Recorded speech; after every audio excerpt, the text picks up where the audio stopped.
Welcome to LOA Today. Walt Thiessen and life coach Cindy Chavez here. Today is Tuesday, May 15th, 2018, 8 a.m. Eastern Time, your first daily dose of happy for the day. And I'm happily looking forward to getting out and doing another 10-miler today. I was on my bike yesterday for 10 miles, and it was really nice because it was my favorite kind of weather. You know, the kind I've talked about where the blue sky and the temps in the upper 60s to low 70s and, the little puffy clouds and so forth. So I was really enjoying that, and I can hardly wait. Right now it's a little bit foggy, but by the time I get out there, it should be clear. So I'm looking forward to it. It's going to be good. That's wonderful. It's been in the high 80s, low 90s here, which is a little, high for a bike ride sometimes. Well, sometimes you have to be high to do a bike. No, I'm sorry. I didn't mean that. What'd you say? No. I'm not going there again. If you missed it the first time, I'm sorry. You'll have to play back the recording. That's all there is to it. I missed it. I have this sense that maybe that's fine. Okay. Yeah. It probably is. Yeah, it was a little bit offbeat humor. But how are you doing? I'm doing well. Looking forward to today. It's a new moon today. Is it really? Yes. I didn't know that. Uh-huh. And I like to do a lot of things by the lunar calendar. So things that have to be done like once a month, like, I don't know, changing the air conditioning filters or, like chores that have to be done. Today's the day for me to do that. But it's just a nice kind of rhythm to get into. Okay. So it's a new moon today. So happy new moon. Happy new. I have to say that's the first time I ever heard of someone saying to me that they do their monthly planning by the moon. I had never heard that one before. So really, yeah. Yes, and when the moon is new, it's a great time to start new things, new projects. And then when the moon is full, it's a great time to kind of recognize where we are, take stock of what's going on in our life. And then as the moon starts to wane, that's a great time to release things that don't serve us anymore. And that can even be like decluttering, cleaning house, that kind of thing. So when the moon is new, it's just a sliver, and every day it starts to get fuller and fuller. Those are the days that we can kind of bring things in and start new things. And then when the moon's full, we start to release after that. So it's a nice cycle to get into for all sorts of reasons. So do you mean that in the past when I have found myself having difficulty releasing resistance, it's because I wasn't doing it during the right time of the moon cycle? Could be. Wow. Okay. I mean, I say that half joking but half serious because, the moon controls the tides, right? And we are mostly water. So we are affected by the moon. You can ask I always say this, I teach classes on this. I always say that when I was pregnant with my first child, one of my neighbors and friends, she was an OBGYN nurse. And I was getting very close. I might have even been overdue. And of course I'm a really small person. So I looked like an olive on a toothpick, it was like so ready to have this baby. And so I was asking her, since she was the nurse, I have to be close. Like when, it's got to happen anytime. And she said to me, and this was one of the first times I ever heard anybody talk about it, but she said, well, I'll tell you what, she said, you can look on the calendar and see when the full moon is. She said, whenever the moon was full, the OBGYN ward would just be full of people having babies. No kidding. Wow. Because the moon affects the tides, affects us because we're water. and so, and then there's the whole idea where people will say, what is it, a full moon? People are driving like, crazy people today, like a lot of road accidents and stuff. That's right. Where the root word lunatic comes from, right? Oh, okay. I didn't know that. All right. So there's a lot of connections, and it's just a nice rhythm to get into. I think that our bodies naturally kind of gravitate towards it. So anyway, a small lunar calendar class today. Okay. Well, that's all right with me. I have to admit, I'm now going to think differently about how I slosh around in my body, figuring, well, there's a tide going on in there, and I have to pay attention. It's really funny because having kept so close of, paying attention to the lunar cycles, especially because, like I said, I teach a class that utilizes those cycles. And so it's funny, we'll be out somewhere. And I remember one time we were out, maybe eating outside at a restaurant. There was a lot of people walking around a shopping area, and the moon was almost full. And somebody in passing, as we were walking by, said, "Oh, look, the moon is almost full." And he said to me, "Tell him when it's full." I said, "Oh, it's full the day after tomorrow at 7:15 p.m." And everyone looked at me. It's like, yeah, I'm always pretty up on that. I think it just happened 20 minutes ago that the moon was actually new, the peak of new. So, well, happy new moon day. People garden by the moon too, and the Farmer's Almanac will tell you when to plant by the moon phases and things. So, with you, I'm married to a gardener, and I had never heard that before. Right. Well, ask her. She probably has. So. I will ask her that. I will do that. Louise, do you garden by the moon? Oh, that's great. I love it. So what else is going on that's new? We have set a publication date for the book we've been working on all these months, this collection of Law of Attraction manifestation stories. We are going to publish on Memorial Day weekend, which here in the U.S., of course, we're expecting a large portion of our sales here in the U.S., so it's a good time to kind of do the push because people are going on vacation. And what do you do when you go on vacation? You read. Well, it's not the only thing you do, but, Wonderful. Yeah. So starting that Friday and then all the way through Monday, not only is that going to be our launch period, but that's also going to be the period in which people who have been our loyal listeners can get a free copy of the ebook, the Kindle ebook of it. That's when we're going to make it available. And we'll have more details about that as the date approaches. But basically, just look forward to looking for the book on Amazon. We'll also have a link on the homepage that you can click.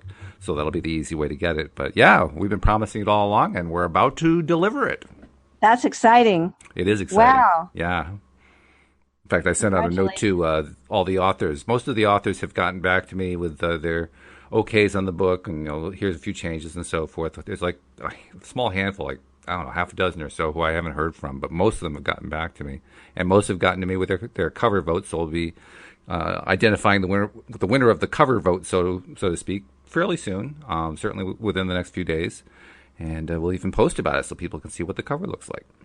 Yay! Yeah. Isn't this exciting? It is exciting. It's very exciting. Yeah. It's so wonderful to have an idea and then watch it develop and bring it all the way into manifestation. Oh, yeah. Yeah. And this was one idea that I picked up from both you and Wendy, because you had both been through these multi-author publications before.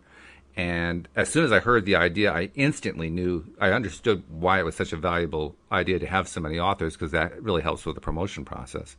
And it was a click, like, how on earth do I use this new idea to help promote the show? That was the first thought that came into my mind. And then within like a week, I put together, we do a collection of manifestation stories.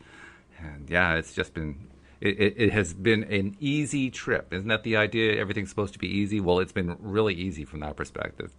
There was no effort at all. It was like, oh, yeah, let's do it. Go. Now, it's amazing, too, how, in my experience anyway, it seems like it's come together so quickly. And I think that part of that is due to you being, so diligent to work on it. Well, it's also the enthusiasm. I mean, let's be honest. The enthusiasm is what carried me to get it done as quickly as we've done it. And in fact, if I had really been as diligent as you're giving me credit for, it probably would have been done 2 months ago. But I was actually taking my time with it. Well, I really think that timing is usually perfect. Okay. Well, I won't argue with that, because during the times that we think it wasn't the right timing, that was perfect too, right? Because it's like it all comes around to work out. And so I think I think the timing is perfect. I think you did it like lightning speed, and I don't know. I mean, to say it could have been done 2 months ago, I don't know. I think it's a really big project. Well, like I said, that's if I had been really as diligent as you said I was, where I'm working on it every single day. But I wasn't. I was taking it easier. There were times when I worked on it hard, and there were other times I just backed off because I just didn't feel like doing it that day. So, I don't know. Is that diligent? Maybe it is. Well, I think it's right in alignment with what we talk about all the time. That's true. And that's not that we just are a bunch of slackers and we never work, but it's like there's that idea that people say this is hard work. And I like to think there's not hard work and easy work. There's just work you want to do and work you don't want to do. Yeah, good point. Yeah. And so, when you're inspired, then the work can be, making air quotes over here, but the work can be hard and great. It's like wonderful. And there's nothing that, slows you down and you feel great about it. And then there's other times, really think about some of the simplest household chores that just really are not that difficult to do. And yet some of us, raising my hand, will procrastinate about them and put them off because it's not fun. It's not the fun stuff. Yeah. Yeah. And everything about, editing a book is not fun. Let's be perfectly honest. Some of it is kind of a chore, but the way I looked at it was, as long as I wasn't going to be, pounding at it and just doing it when I was getting myself into a good feeling place and just doing it that way, I would be able to get through it. Kind of along the same lines as what the old cliche says: you don't try to eat an elephant all at once, you try to eat it one small bite at a time. And that's what I did. Well, just a little bit here, a little bit here, a little bit here, a little bit here, until finally it was done. And did you ever experience, while you were working, times when you lost track of time? Oh, probably. I'm not saying... That's one of my things that I can tell when something is inspired and when it's, not feeling difficult, even though it may be, intense. There's that, I know that when I'm writing, sometimes I will glance up at the clock and it like 3 hours have passed by and I have no idea. Like, it's time, I should have eaten lunch an hour ago and I'm just writing.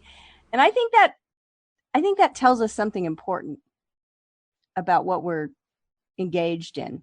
I think so too. Yeah. Yeah, definitely. We have a bit of a surprise today. It looks like we have a caller who has called in to join us on the program. Awesome. What do you say? Let's see if this person wants to talk. I'm going to unmute a microphone here. Hello, who has joined us here today on LOA Today? Good morning, Walt. This is Anne Marie. Anne Marie, from hi. The Bigwood Tree. Anne Marie's one of our contributors to the book. Welcome to the program. Wonderful. Yeah. Welcome. Yeah. Hi, thank you. I wanted to call because I wanted to thank you for all that, for talking about the moon, because I totally agree with that and buy into that. And I have forgotten really to pay attention to it. And I do think it's valuable to know and valuable to sort of coordinate your life to the moon cycles. And today I'm about to start working with a new intern at the Buttonwood Tree. And so I'm excited about that. And I think I thought, wow, that's great. We're getting started on our summer routine. And that's great. I'm so glad that it's a new moon. So I want to thank you for that. Wonderful. And Walt, I want to say congratulations on finally picking a publication date. And I'm excited to get you at the Buttonwood Tree and do a book signing and have a little time for you to talk with people and share your journey of this bookmaking process. Sure. I would love to be there. In fact, why don't you just give people a quick idea of what the Buttonwood Tree is? Sure. So we're a nonprofit performing arts center in Middletown, Connecticut, right on Main Street. Excuse me. And we have all kinds of performances, musical, theatrical, film, a lot of open mics, a lot of opportunities for people to do personal growth. We have workshops. We do laughter yoga. We do Tai Chi. My husband's getting ready to start another Tai Chi class tonight, or today actually at noon. So a lot of different things like that. We run a used bookstore and an art gallery. So sort of an all-around community space, especially for artists and emerging artists. And we do book signings. So I would love to have Walt come join us. I know we talked a little bit about it. We just have to set a date. Right, and now that you have the publication date, we can go from there. So that's great. And Cindy, what's really amazing is all those things that she described, you would not believe how little space they have to work with, and yet they do it beautifully. I mean, it's like 2 large rooms. That's the entire place. but my goodness, the stuff that they pack into there is amazing. Well, it sounds like I'm sitting over here thinking, oh my goodness, like I would love to come to visit a place like that. It sounds amazing. All of those things are things I'm interested in. So wow, that's spectacular. Thanks. Yeah, it's a great little spot. I actually met my husband there, and I don't think he did mention that in his story, I think. Yeah, he did. He mentioned it in his story. So yeah, he's also there's a lot of manifestation that goes on there. He's also a contributor to the book. So we got 2 stories out of this one family. That's pretty good. Right? Yes. Well, it sounds like they would have a lot of good stories to tell. We could have got more, I think. It's just that that's all I could talk Anne Marie into doing. But the place keeps me busy, so I'm going to get going. But I'm going to be listening. I'm doing my my morning routine exercises while I'm listening to you guys. So thank you. I just want to thank you both for your programming. I really love listening to you, and I enjoy it. And I want to thank you both for doing what you're doing. Awesome. Well, thank you for dropping by. And yeah, my pleasure. And I look forward to coming down at some point to the Buttonwood. So let me know, what works in the schedule, and we'll figure something out. Awesome. Sounds good, Walt. Thanks Take a care. lot. Bye, Cindy. Have a great day. I'll be listening in. All right. Bye-bye. Thank you. Happy New Year. See you, Anne Marie. Yes, thank you. Okay, bye-bye. Well, that was a nice little break. We don't normally get that in the morning podcast to have somebody call in, so that was nice. Yeah, it's wonderful. I would love to have people calling in all the time, asking questions, telling us stories, having conversations. It's a great thing. And that Buttonwood sounds like a great place. Wow. It is. It's an amazing place. She kind of took this thing over. It was founded by a graduate from Wesleyan University, which is right there in the same town. And that was founded, I think, back in I'm going to guess the 1980s, maybe early 90s, something like that. And she ran it for a number of years, and then she had to move on to other things, and they had like a board of directors that was running things kind of stumbling along for a year or two, and I guess half the board decided they wanted to shut the thing down, the other half wanted to keep it going, but that meant somebody had to step in and run it, and Anne Marie decided, hey, why not me? Let me see if I can do this. And so she's done it for like the last, 10 years or something like that. That's fantastic. Yeah. And that's really wonderful. And how wonderful that you get to have the book signing. Yeah. Yay. Yeah, it's going to be fun. Looking forward to that. So. Well, we are, I'm looking at the book, just physically looking at the pages, and it's like, we're not quite halfway through with this book, but I've been enjoying it so much. We've been working on money and the law of attraction, learning to attract wealth, health, and happiness. Esther and Jerry Hicks, The Teachings of Abraham. It's a #1 New York Times bestseller. And we went through part 1 where the book was teaching us some really great tools that we could use for manifestation, namely a tool called the pivot that sort of helped me in a slight minor health crisis I was having at the beginning of the year. Mm-hmm. And I have used that pivot over and over and over. And then we got into the second part of the book, which was exciting because it was finally, they're going to tell us about manifesting money. Since the word money is huge on the cover, I think that's why a lot of people pick it up. I would think, yes. And by the way, we should also clarify, too, we were talking a moment ago about the book that we're putting together. It's a different book. So we're reviewing a different book now from the one that we were talking about before. So you can put the old book down, pick the new book up. Right. So the book that we've all contributed to will be out Memorial Day. Correct. This is the book that we've been reading on the show, Money and the Law of Attraction. And so we are now in section 3, which is about well-being. Mm-hmm. Yep. And the little section that we're starting on today is called Words Do Not Teach, but Life Experience Does. In fact, we were talking about that before the show, so we kind of took a different tack, each one of us. So let's see what Abraham has to say about it. That might kind of tie the whole thing together for us. Yeah, and before we dive in deep here, let's just give a reminder to people that may be new listeners or have not yet subscribed. We'd love you to go over to loatoday.net. Yep. And subscribe so that you don't miss an episode. Absolutely. It's easy peasy on your smartphone or from the PC. Oh, yeah. And then share. Absolutely. Yeah. And all the instructions are right there on the homepage at loatoday.net. So, I mean, you really can't miss it. You find the live player there. If you wanted to actually call in to one of the shows, especially if you're listening to this as a podcast and you want to call in sometime, the schedule is all right there on the homepage as well. And as is instructions on how to contact us using the Zoom platform. So, feel free to take advantage of that as well. But it's all right there. And for people who are not longtime listeners, they're all subscribed. And we know that. We can see that from the numbers. But if you're a new listener, definitely take the time to subscribe. It's well worth your time. We find on average, and it varies a little bit from month to month, somewhere between 30 and 45 episodes per user, per listener, are what are listened to every month. So you can tell they aren't just subscribing and forgetting about it. They're playing the episodes because they really like them. And they like them because they're good and they make you happy. That's why we call it your daily dose of happy. So please do subscribe. It really will make your day a better day. Right. And you will also have access to a free copy of the book yes. when it gets launched, of the ebook version. That's so, right. Awesome. Exactly. Okay. So you ready to dive in? Let's go. All right. So words do not teach, but life experience does. Simply hearing words, even when they are perfect words that accurately explain truths, does not bring understanding. But the combination of careful words of explanation coupled with life experience that is always consistent with the laws of the universe does bring understanding.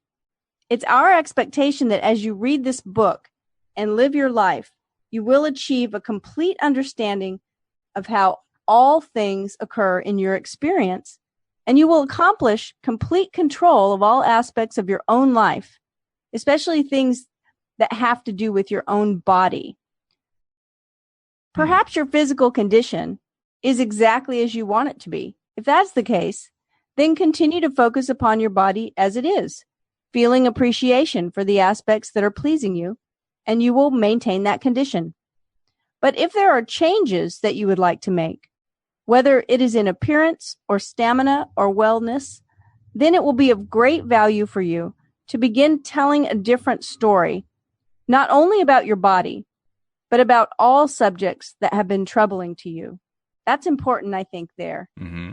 Right? Absolutely, yeah. And it's one that actually I've been paying close attention to myself the last 24 hours. As I told you off air before we came on the show, I had a bit of a tickle in my throat last night. And I've also been dealing with a knee issue. And this morning, my top priority was to change my whole focus, to change my feeling place and so forth. And it took a little doing, but I got there. And I have to tell you what my secret is for improving my mood when I really need a mood improvement. That secret is Robin Williams. So I pull out my favorite Robin Williams. Has helped millions of people with that, actually. I would say so, yes. Yeah.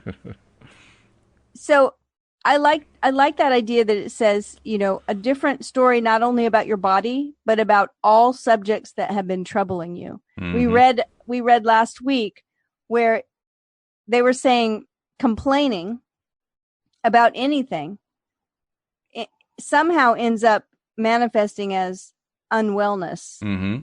Right? So as you begin to positively focus, getting to feel so good about so many subjects that you often feel passion rise within you, you will begin to feel the power of the universe, the power that creates worlds flowing through you.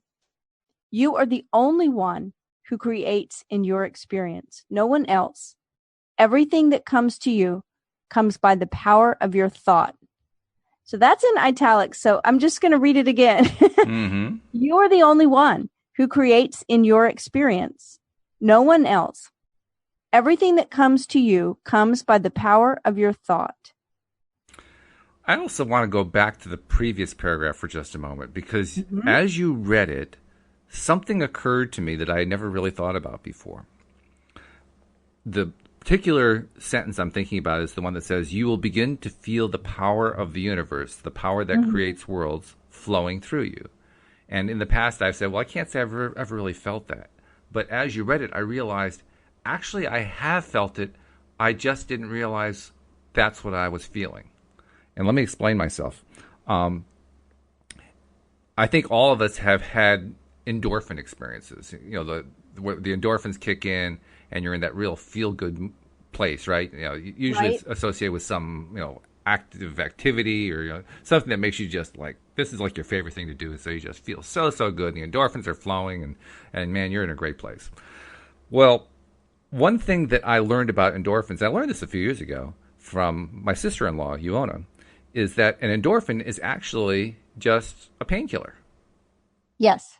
Which is kind of a weird thing. And I thought, okay, well, that's interesting.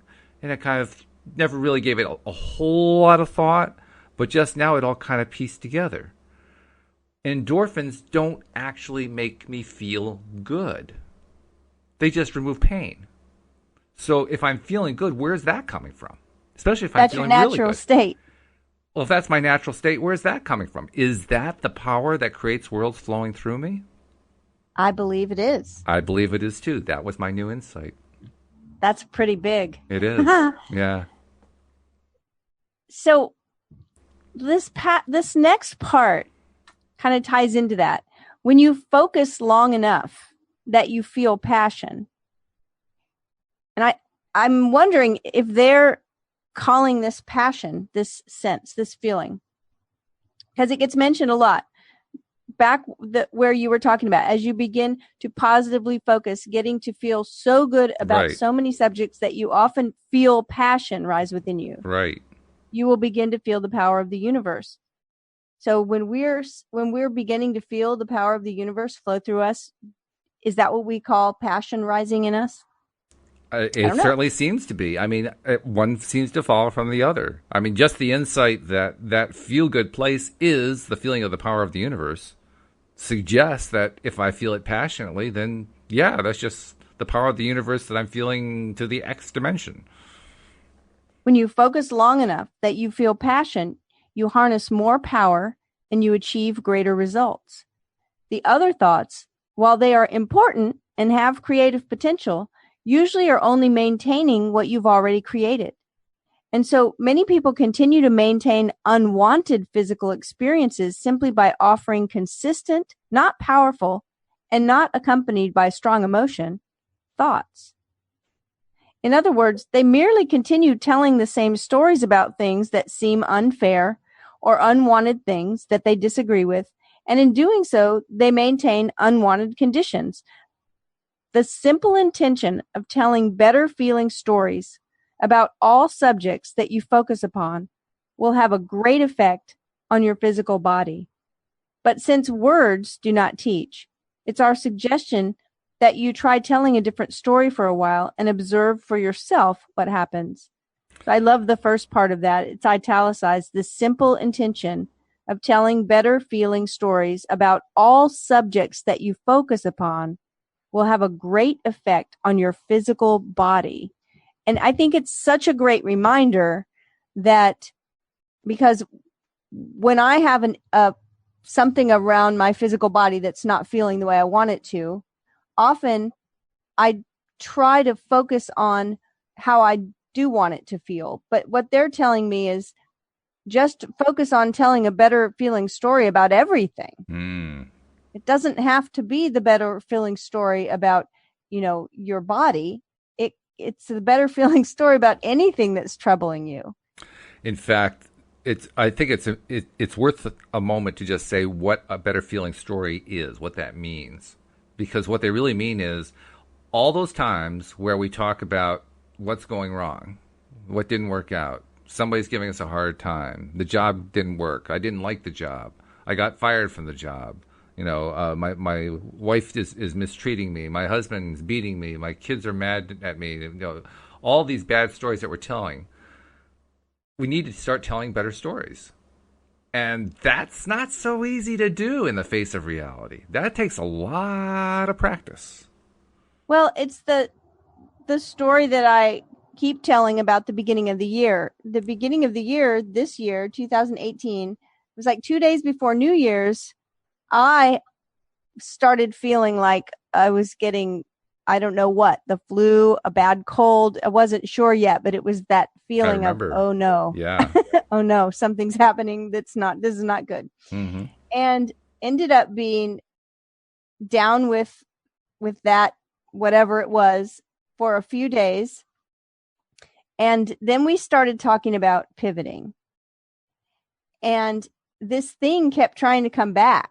And I kept noticing the story I was telling about it in my mind.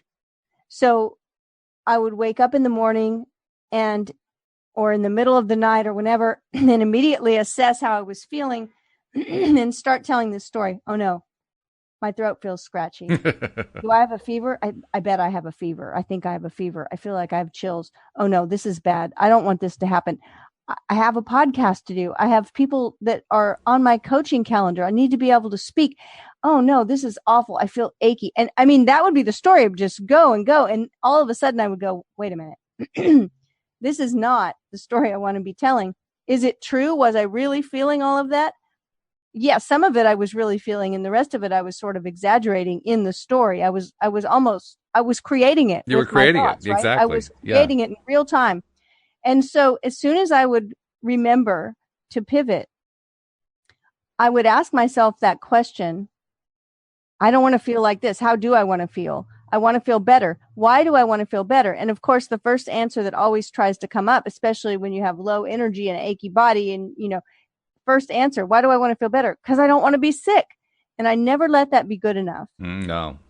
And I would say, nope, not good enough. Why do you want to be better? Because I want to have a great energy level. I want my body to feel good. I want to wake up in the morning ready to jump out of the bed. I want to be able to do the podcast with a clear voice and with no pain in my throat, but feeling really great. And I would just keep going and going. And sometimes I could only come up with a handful and I'd just say them again in my mind. I would just keep going on that story. This is why I want to feel good. I want to feel good in my body. Yeah, sometimes all you can find is just one good thought. But if you find one, that's one more than you had before. And so like you say, you just keep working on that one until a second one comes. And it was amazing because for about a month, I just kind of ping-ponged back and forth, but I never got sick. It tried. It tried. We say, I think I'm catching something, or I think I'm coming down with something, or I'm fighting something. Yeah, all that was going on, but it never progressed. Like I never had to cancel any appointments or, stop doing anything normally. I just kept pivoting every time it would come back. It's a funny thing too. Now what I can add to that is, I was really having some intense focus going on, but now it's just, what's the better feeling story about everything? Mm-hmm. Not just this one thing that I'm so intent on manifesting, but I can be just telling the better story about anything that's been less than a good story, right? And we should on a regular basis. In fact, while you were telling the story about how you weren't feeling well, blah, blah, blah, blah, blah, my sore throat was increasing. and then when you started to turn it around and started talking about all the things you want to do, the pain started to recede. It was an instant reaction. I could feel it going on inside, and I thought, whoa, that's really strange. That's weird. But it shows just what kind of reaction we can have and what kind of direct impact we can have. So, that's why when I woke up this morning, my first thought as I'm doing the mirror exercise, I'm looking in my eyes for the first time, not feeling good doing so. I said, okay, we got to find something here to shake this up, Walt, because this is not the way to start. So we're going to find a way to turn things around and get into that better feeling story part. And that's why I started listening to Robin Williams after that. And I knew the podcast would also come along and that would help pick me up. And sure enough, it's all helping me pick up. So now I'm in that better place where I can start saying, you know what? I'm feeling better.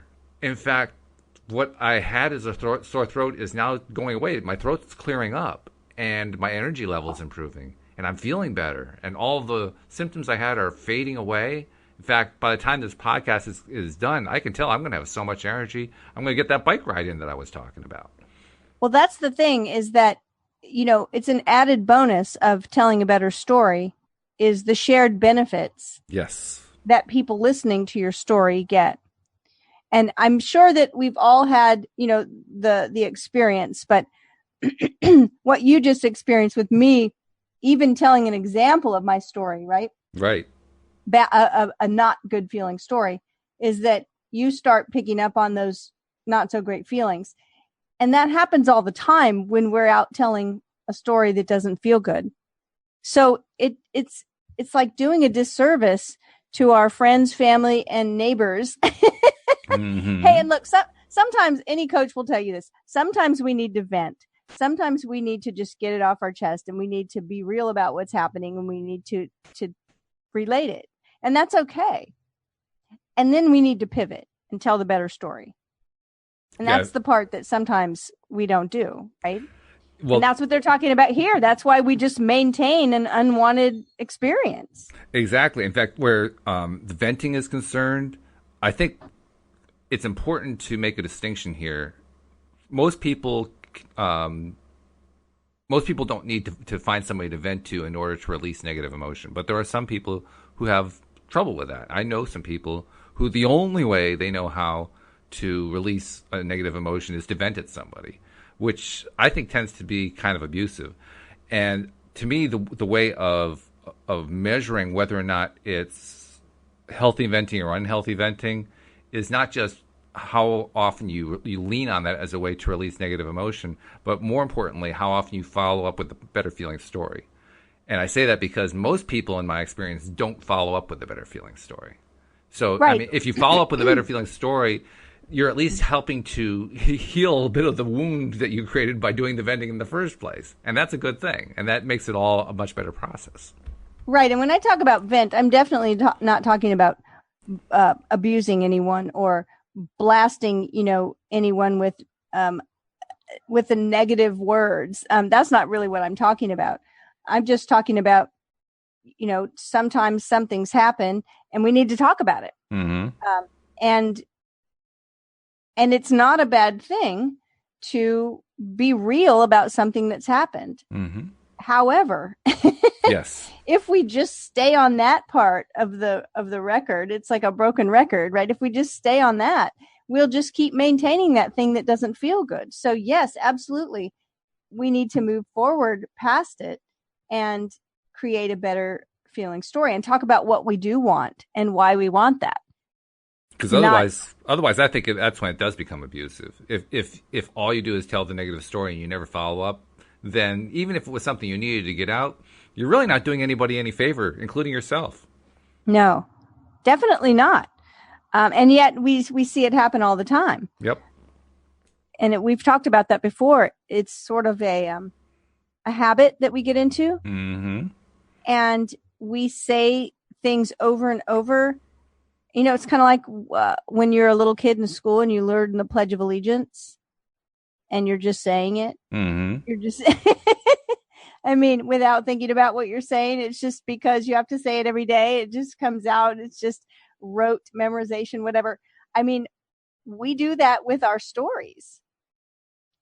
And so the stories that we tell create our experience. It's really important that we make sure we're intentional and deliberate about telling a good story. Okay, unless of course we're happy with the kind of boring, dull, going nowhere life that we're living, where nothing works out and where we never succeed in attracting what we like. If that's the case, then hey, you don't have to change the stories; they're working great. Yeah, I don't want that kind of life. Let's see.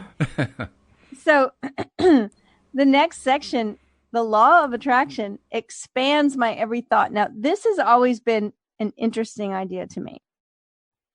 That thoughts create more thoughts, mm-hmm. which is, I think, what we're going to get into here. Looks like, yep. The law of attraction says that which is like unto itself is drawn. In other words, that which you think in any moment attracts unto itself other thoughts that are like it. That is why whenever you're thinking about a subject that's not pleasant, more unpleasant thoughts regarding that subject are quickly drawn. Oh, isn't that true? That is true. Oh, yes. And that's why I think it's so hard when it's a physical thing and you're not feeling well. Oh, yeah. Because we build up a momentum about it. We start with one negative thought, and then there's another one, and then there's another one. And pretty soon it's like rolling downhill. You can't stop it. Right, exactly. You find yourself in very short order not only experiencing what you're experiencing in this moment, but reaching into your past for more data that matches that vibration. And now by the law of attraction, as your negative thought expands proportionately, so does your negative emotion. Yuck. Soon, you find yourself discussing the unpleasant subject with others, and now they add to it, Whoa. often reaching into their past, until in a very short amount of time, most of you, upon any subject that you ponder very long, attract enough supporting data that it does bring forth the essence of the subject of the thought into your experience. I don't know what's more amazing, the fact that that happens or the fact that it happens and it takes us so long to recognize that it happens, to the point where we have to be introduced to the law of attraction to recognize, oh, yeah, that's happening. I remember one time getting in line at the grocery store and there were, a bunch of other people. And I can't remember what was happening, but there was something happening. It could have been a hurricane, impending hurricane. Mm-hmm. There was something happening either globally or locally that everyone was talking about, but the complaining about it, I got out of line and got in another line. Yeah, good for you. Because I recognized what was happening. I was like, oh no. And then another person started joining in the conversation, and then another person, and it was like a big wine fest. And I was like, no, I'm not going to do it. I just got in a different line. Well, when you talk about the weather like that, and it was a major weather event of some kind, it reminded me of the old cartoon about the guy walking down the street on a sunny day, and he's got this little cloud over his head with raindrops coming out of it. The rest of the day is all sunny, but he's got his own little personal rainstorm going on. That's so true. That's the perfect example. It is. It was like a little black cloud over this one checkers line. Unbelievable. Okay, so it's natural that by knowing what you do not want, you're able to clarify what you do want. And there's nothing wrong with identifying a problem before beginning to look for a solution. But many people over time become problem-oriented rather than solution-oriented.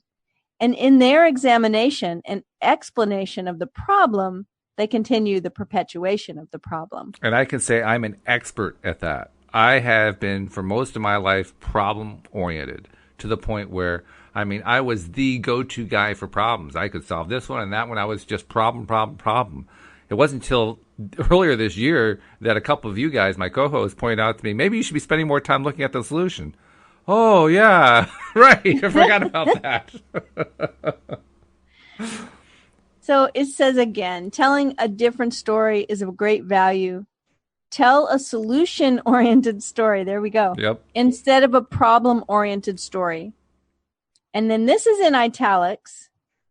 If you wait until you're sick before you begin to try to focus more positively, it is much harder than if you begin to tell the story of well-being from your place of feeling good. But in any case, your new story will, in time, bring you different results. That which is like unto itself is drawn. So tell the story you want to live, and you will eventually live it. That's true. Some people worry that since they're already sick, they cannot now be well because their sickness now has their attention. And therefore, their attention to sickness is perpetuating more sickness. We agree.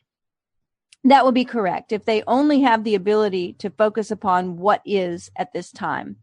But since it's possible to think about things other than what is happening right now, it is possible for things to change. They don't have that one italicized, but we should reread that one sentence right there. But since it's possible to think about things other than what is happening right now, it is possible for things to change. It's very important. Absolutely. Yeah. However, you cannot focus only upon current problems and get change. You have to focus upon the positive results you're seeking in order to get something different. And then this is in italics. The law of attraction is responding to your thought, not to your current reality. So important, right? Mm-hmm. The law of attraction is responding to your thought, not to your current reality. When you change the thought, your reality must follow suit. If things are going very well for you right now, then focusing upon what is happening now will cause the well-being to continue. But if there are things that are happening now that are not pleasing, You must find a way of taking your attention away from those unwanted things. And it seems that what they state here is the reverse of what it is. It seems like the reality does impact our thoughts, does even create the thoughts, that our thoughts are in response to the reality. Mm-hmm. I mean, that's probably the hardest concept to deal with where this whole law of attraction theory is concerned. And yet, the evidence keeps showing up.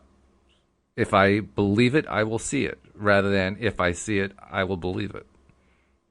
Well, that's the hardest thing to overcome sometimes is what we call assumptions, because assumptions are based on past experience. They are. So it's like when we're, when we're relating this to ourselves or someone else and we say, but this is what's happening. This is what it is. And it happens every time. And every time I do X, I get Y. And that's the way it works. And it's like, well, but we're just perpetuating it by telling that same story. And yet it's so easy to do because So that reality easy to do. just kind of shoves itself right in our face saying, I'm reality. This is the way I am. And I am fixed and immutable. And you can't change me.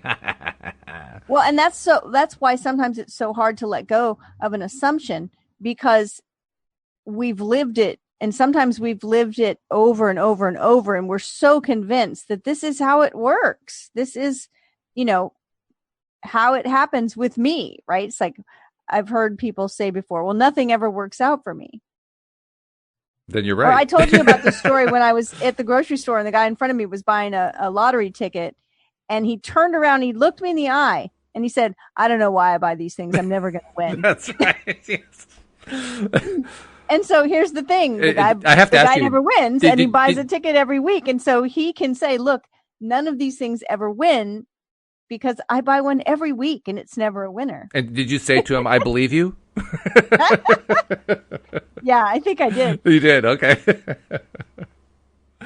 Okay. So you have the ability to focus your thoughts about yourself, about your body, and about the things that matter to you in a different direction from only what is happening right now. You have the ability to imagine things that are coming or to remember things that have happened before. And when you do so with the deliberate intent of finding good feeling things to think and speak about, you can quickly change your patterns of thought and therefore your vibration and eventually your life experience. Now, see that progression there? Yeah. You can quickly change your pattern of thought and therefore your vibration and eventually your life experience. Mm-hmm. So changing our thoughts can happen quickly. They can. And actually, the life experience can happen quickly. I mean, eventually it doesn't have a fixed period of time to it. Eventually, it can be in the next second or it can be in the next year. It can be anywhere. It doesn't. Yeah. But the important thing is that we recognize that sometimes we have to hold a vision for a while. Yes. And there's a reason for that. I've often wondered why is there that built-in delay? Why is it there? And the best answer I've come up with is it really comes down to how much resistance we have. If we have no resistance, there will never be a delay. If we have a lot of resistance, there will be a long delay, and it may not even show up if the resistance is high enough. If it's a moderate resistance, then it'll be a moderate delay. I would agree with saying that resistance definitely, of course, plays a big part. And I also think that we live in a world that has mass and weight and other people and lots of energy. And so there are collective things that are going on.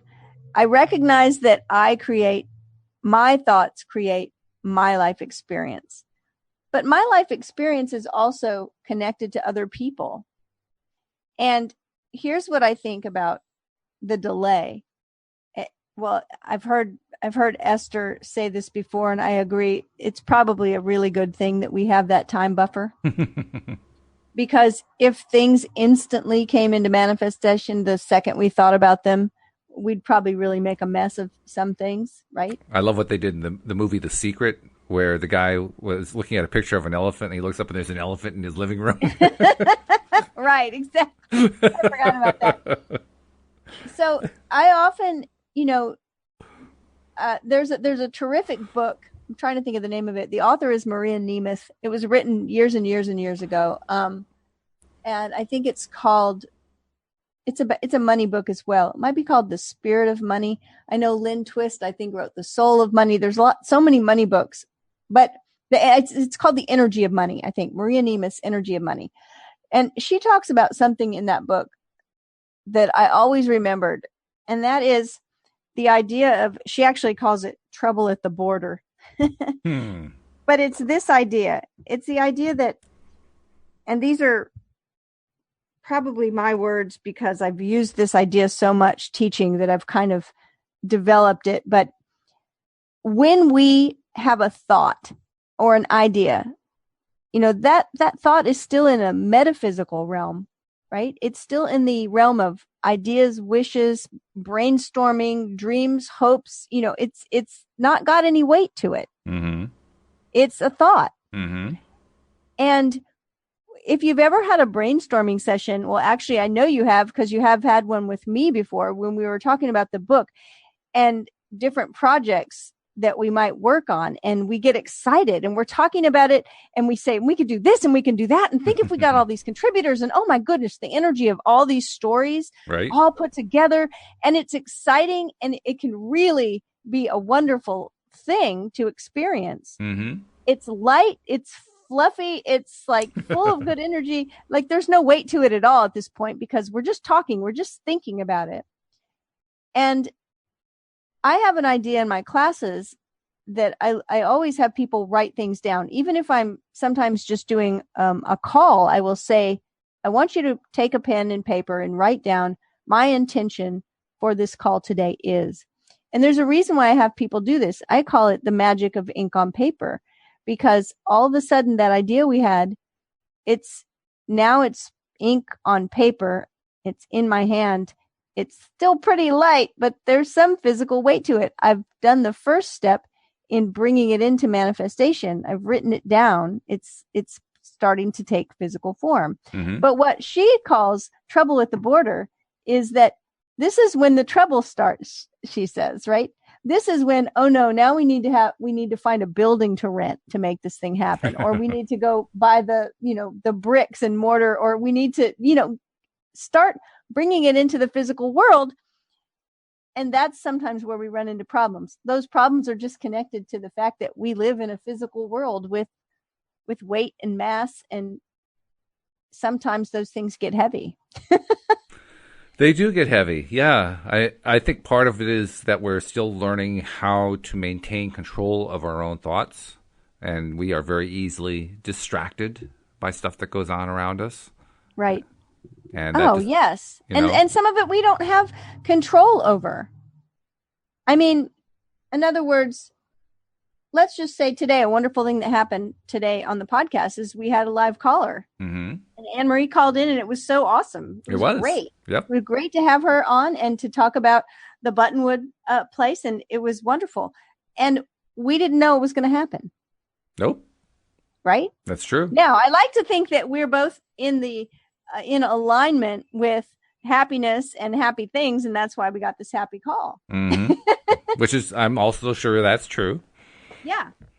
And so things are going to happen that we're not expecting.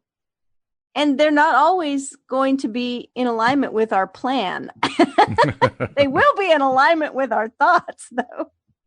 And if our thoughts are in a good place, they're going to be fun things. The fun things are the ones we call synchronicities, right? They're the ones that we pay attention to. Oh, this really synchronous thing happened. We never say, oh, well, my dog got ran over. It was synchronous. We don't think of it that way. Well, I think that synchronicity just has to do with what we're aligned with, what we're in sync with. Well, it does. Right? So, yes. Yeah. And so, we may, if we get into a place where our thoughts are not so happy, we may have those. We probably would. Yeah. All I'm saying is we wouldn't think of them as being synchronicities. We think of the really happy things as being synchronicities. Yeah. And that's fine. That's fine to think of it that way as long as we recognize the other side exists. But more importantly, to be looking for the ones that we like, the synchronicities we like, requires us to stay in that happy place. So that's the good part. I mean, if you're actively focusing on your own definition of a synchronicity, which is the good stuff, well, that means you're focusing on your happy thoughts all the time. That's all you're going to attract is the happy synchronicities. And that's a great thing.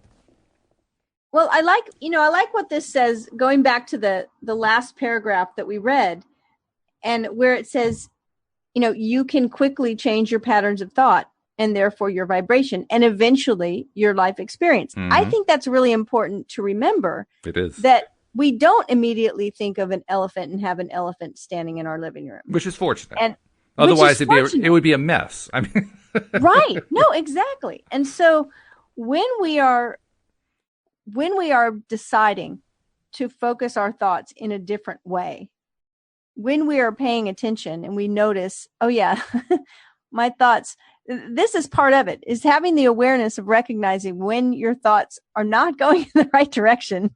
Right? Yes, right. Like my story about my throat and feeling sick. As soon as I would remember, I would pivot. And yet I might have to do that every 5 minutes. Oh, yeah. Yeah. Right? I've been doing that today. I mean, as we've been doing the show, I have been playing that little ping pong game. A little bit of a tickle returns to my throat. Oh, no, change over to a positive thought. Where's the positive thought? Find it right now. Find the one that tells me about how healthy I am. And I've been doing that every 5 minutes, more like once every 60 seconds. It's just an ongoing thing. Yeah. And the thing I think is so powerful about it is that it becomes what I like to think of as a moving meditation, right? It's like, it's okay for that to be happening. That shows progress. That shows that we're aware. It shows we're paying attention. And it shows that we can control and direct our thoughts. I remember one time my sister was just learning about law of attraction and she was very excited about it. And she was having a conversation with somebody and she was telling them, probably in a very basic way, how we're all excited after we first learn a little tiny bit of this stuff. But she said, all you have to do is control your thoughts. And if you can control your thoughts to just think about better things, then everything will be better. And the person said to her, well, I can't control my thoughts. We don't control our thoughts. That was my reaction the first time I heard it. Said, you don't control your thoughts. Well, who does then? Yeah, right. Well, she's absolutely correct. And so, I remember somebody in my life a long time ago said that we can't control the birds from flying over our head, but we don't have to let them make a nest in our hair. Yep, that's true. So, yes, we're going to have those thoughts that come in that are not great feeling thoughts.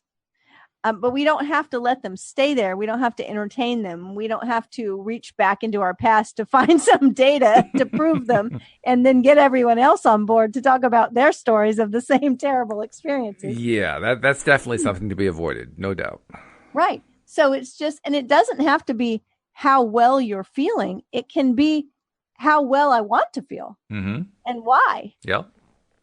Which is important to make that distinction because when you're feeling bad, sometimes it's really hard to find a better feeling in your body. But you can find a better thought. Sometimes, I mean, it can work both ways for me, I think. There have been times where I couldn't find that better thought, but I could find a part of my body that didn't hurt. There you go. It's like the pinky, the other pinky. The other pinky, yeah, the other pinky. That's right. But yeah, I mean, you basically use whatever tool is available to you. Whatever you can find first, that's what I do anyway. Whatever I can find first that makes me feel good, that's what I go with. That's my first thought. And then I've got something to build on. So everybody just make sure you have a link somewhere to Robin Williams because that's going to be the key, right? Absolutely. Inside the Actors Studio, the first 15 minutes, it'll make you laugh no matter who you are. I don't care who you are. It's great. Cindie, we've run out of time, but this has been wonderful. We'll pick it up again tomorrow. What do you say? I'll be here tomorrow. I will as well. We hope you'll join us, too, here on LOA Today. Goodbye, everybody. Bye, everyone.